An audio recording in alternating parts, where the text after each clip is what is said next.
Hello everyone, welcome to A to Z talk time.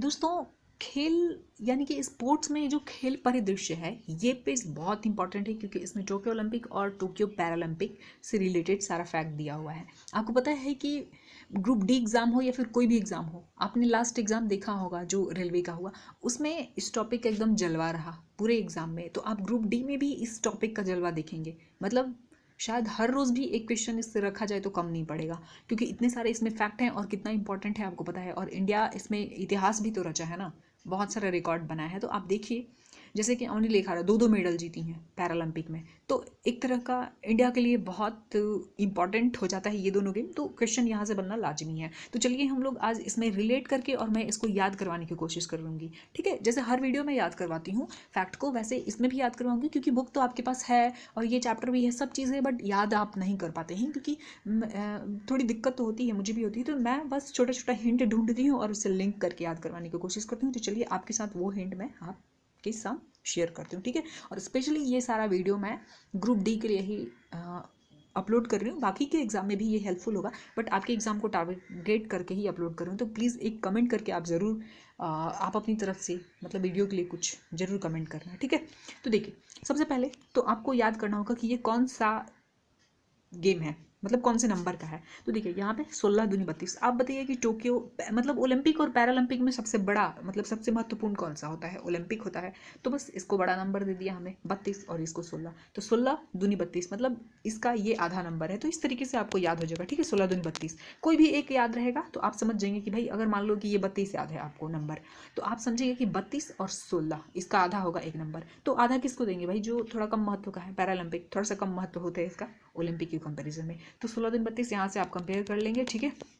Next है आयोजन की बात करें तो ये दोनों ही टोक्यो में हुआ, ये भी टोक्यो में हुआ। देखिए ये पैरालंपिक इसलिए कहा जाता है क्योंकि ये इसके पैरेलल चलता है ओलंपिक के, तो इसका नाम पड़ गया पैरालंपिक, ठीक है। तो आयोजन दोनों का सेम जगह पे टोक्यो में।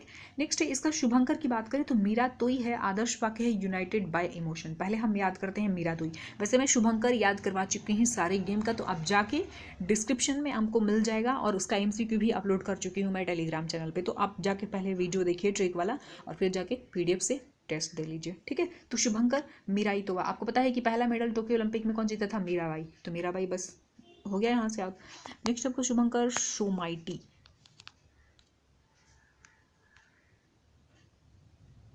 सोमाइटी जो है, अब कैसे याद करेंगे? देखिए अब इसको भी याद करवा चुकी हूँ, मुझे रिपीट करना पड़ रहा है, ठीक है। देखो अब जो मैस्कॉट है इसका पैरालंपिक के बाद, भाई पैरालंपिक में जो भी प्लेयर जाते हैं उनके पैर हाथ में कहीं ना कहीं कुछ प्रॉब्लम होता है, ठीक है। मतलब तो वैसे बच्चे पे माई जो होती हैं सो मतलब पैर हाथ में दिक्कत होता है, सो माई उन पे थोड़ा स्पेशल ध्यान देती हैं कि भाई मान लो कि बच्चे का एक पैर या एक हाथ खराब है और उसने बचपन में कोई भी लापरवाही करी खेलकूद में, दूसरा भी हाथ पैर या खराब कर लिया, तो भाई ज़्यादा दिक्कत होगी ना ज़िंदगी में। आप समझ रहे हैं ना, वैसे लोगों को समाज में लोग कुछ भी ताना मारते रहते हैं। सो माइटी उनको जो पैरालंपिक में जाने वाले प्लेयर होते हैं, सो उन पे माई जो होती है उनकी मम्मी माई ज़्यादा स्पेशल केयर करती हैं, मतलब उनको खास ध्यान देती हैं उन पे, ठीक है। संस्करण ये 16 था और ये 32 था, ठीक है। अब इसका आदर्श वाक्य कैसे याद करेंगे? देखिए एक एक पॉइंट का एक एक जो फैक्ट है उसको मैं रिलेट करके याद करवाने की कोशिश कर रही हूँ।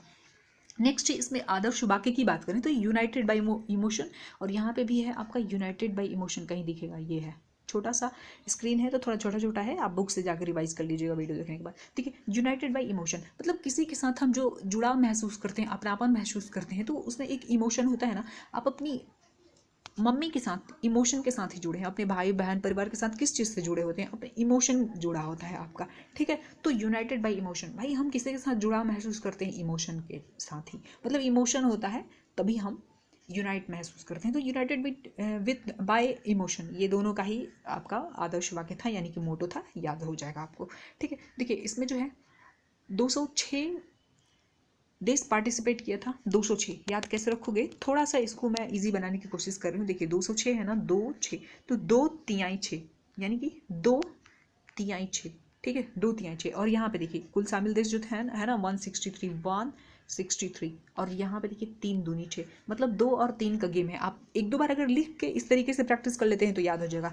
3 है यहाँ पे तो 3 को 2 से गुना कर दीजिए, देखिए 6 मिल जाएगा। तो आपके ऑप्शन में 163 165 140 ऐसे ही आसपास नंबर होगा। 63 मेरे उम्मीद से तो नहीं होना चाहिए, तो इस तरीके से आप याद कर सकते हैं इसको। 3 दूनी 6, 3 को 2 से गुना कर दो 6 बन जाएगा। अच्छा यहाँ पे 2 है तो इसको 3 से गुना कर दो 6 बन जाएगा। तो ये आपको हिंट मिल जाएगा इस नंबर को याद करने में। तो इसमें कितने देश पार्टिसिपेट किए थे, तो टोक्यो ओलंपिक में 206 किए थे और यहाँ पे कितने किए थे, 163 किए थे। ठीक है। अच्छा, भारतीय दल के खिलाड़ियों की जो संख्या थी 54 थी, मतलब 5 4 9 था। और ये देखिए जोड़िए तो 6 3 9 बन रहा है, ये दोनों को 6 3 9 बन रहा है अगर एक को हटा दे तो इस तरीके से छोटा छोटा हिंट है इसमें। आप चाहें तो यहाँ से याद कर सकते हैं। मैं तो ऐसे ही याद की हूँ। ये देखिए 5 4 9 है और यहाँ का 2 नंबर, आप लास्ट का 2 नंबर जोड़ते हैं तो 6 3 9 बन जाता है। तो ये भी एक हिंट हो सकता है, बट 1 2 बार आप लिख के नंबर को और ऐसे करके देखिएगा। ठीक है। यहाँ पे देखिए नेक्स्ट है आपका हम लोग। अच्छा, ये अब आधिकारिक सॉन्ग देखते हैं। भारत का जो आधिकारिक ओलंपिक थीम था, थीम सॉन्ग, ये देखिए आधिकारिक थीम सॉन्ग था, वो था लक्ष्य है तेरे सामने। दोनों को अभी हम कुछ फैक्ट को ना कंपेयर करके याद करना होगा, जो कि मैं इस स्लाइड में करवाऊंगी। उसके बाद मैं सिंगल कर दूंगी, मतलब टोक्यो ओलंपिक। इसमें टोक्यो ओलंपिक इस वीडियो में हम कवर करने वाले हैं, लेकिन कुछ फैक्ट को आपको कंपेयर करके याद करना पड़ेगा। तो देखिए जो इसमें है आपका भारत का आधिकारिक ओलंपिक थीम सॉन्ग है, वो है आपका लक्ष्य है तेरे सामने। और जो भारत का आपका ओलंपिक चीयर सॉन्ग है वो क्या है, हिंदुस्तानी वे।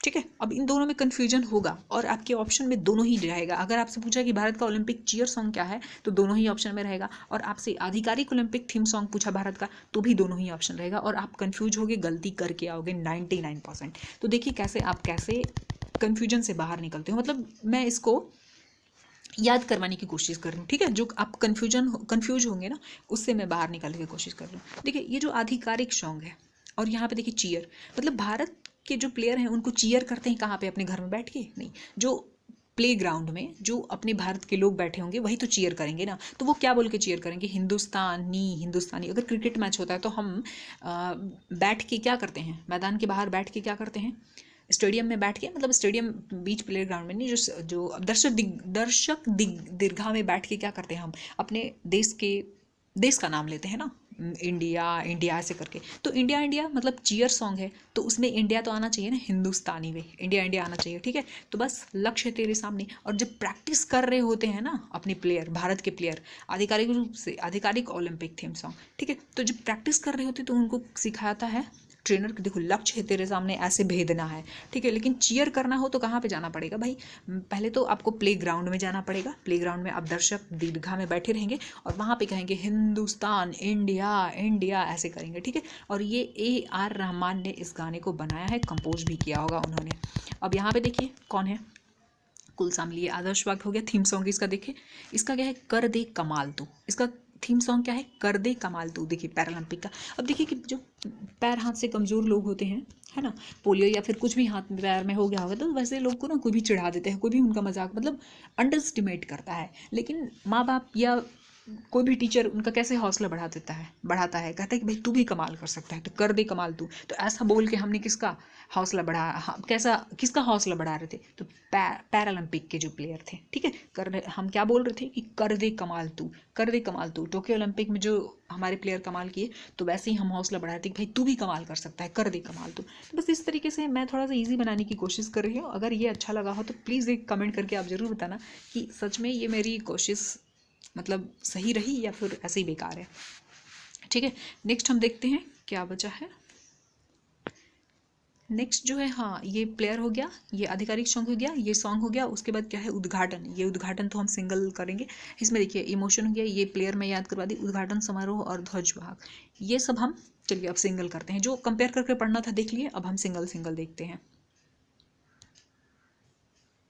एक मिनट, अब मैं थोड़ा सा जूम कर लेती हूँ।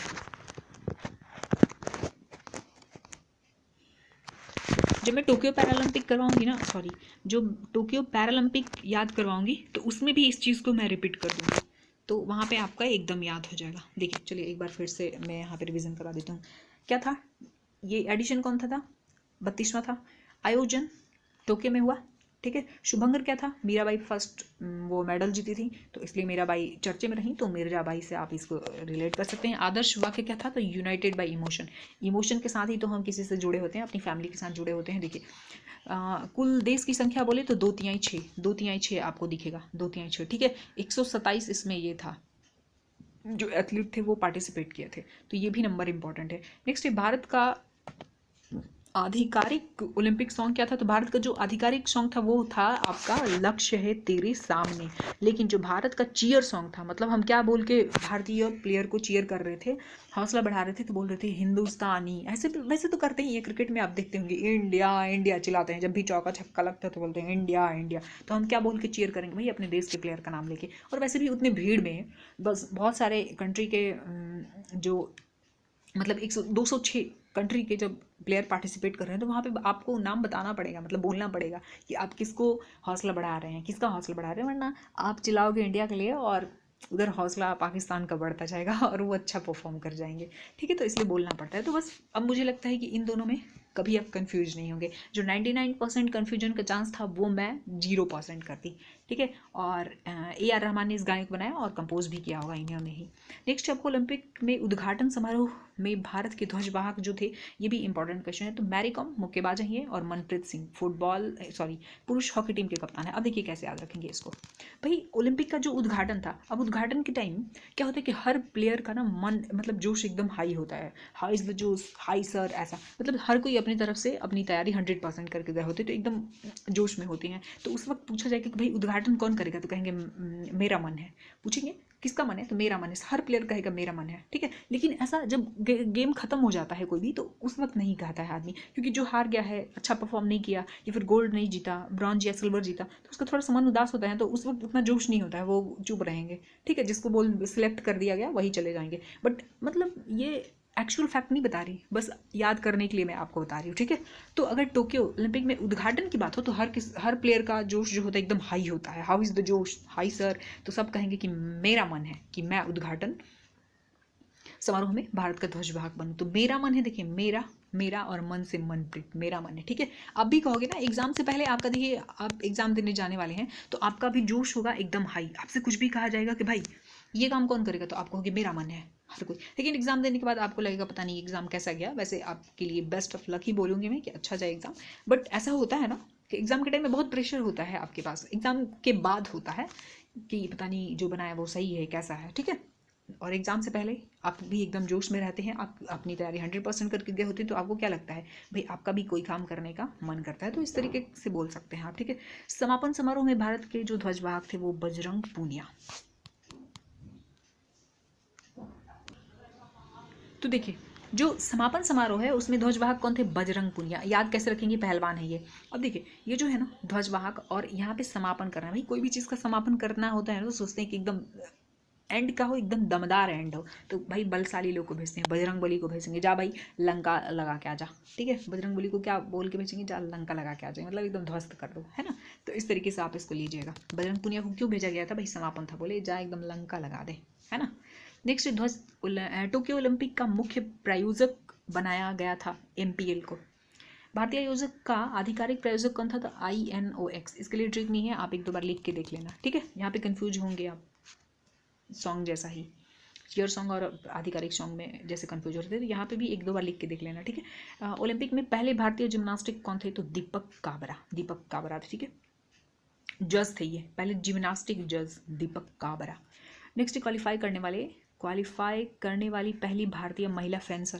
फेंसर बोलते हैं वो जो तलवार जैसा होता है उसको बोलते हैं, तलवारबाजी ही लिखा रहता है कहीं पे, लेकिन एक्चुअल ये फेंसर होता है। तो तलवारबाजी, देखिए तलवारबाजी कौन करती थी, हमारे यहाँ देवी करती थी, भवानी। आपने सीरियल में देखा है ना, जो धार्मिक सीरियल होते तलवार उठा के कौन राक्षसों का गला काटती थी, तो देवी काटती थी। तो भवानी को आप फेंसर से जोड़ सकते हैं, फेंसर को तलवार से याद रखिए। तलवारबाजी, तलवारबाजी में कौन करती थी, भवानी देवी, हमारे यहाँ की देवी करती थी, दुर्गा देवी।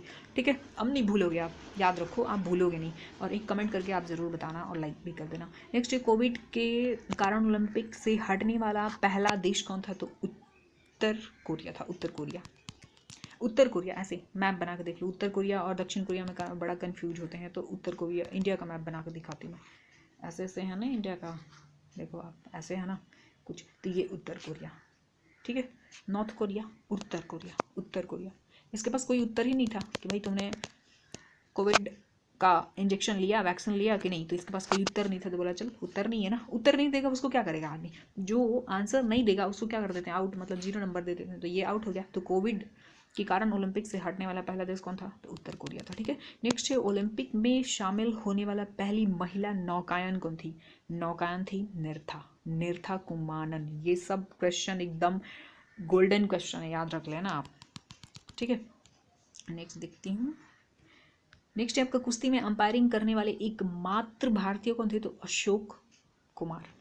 देखिए, कुश्ती ऐसा गेम है ना भाई, सब जीत के भी ना शोक मनाया जाता है। मतलब शोक मतलब इन द सेंस कि उसमें इतनी मारपीट हो जाती है ना भाई, जो पार्टिसिपेंट होते हैं ना उनके शरीर में दर्द हो जाता है। तो कुश्ती ऐसा कौन सा गेम खेला रे? ठीक है, तो कुश्ती ऐसा गेम है जीत के भी शोक मनाना पड़ता है। ठीक है, मतलब अंदर आपका इंटरनल बॉडी जो होता है ना शोक मना रहा होता है, पीट पाट के आ गया, पिटा गया आ गया।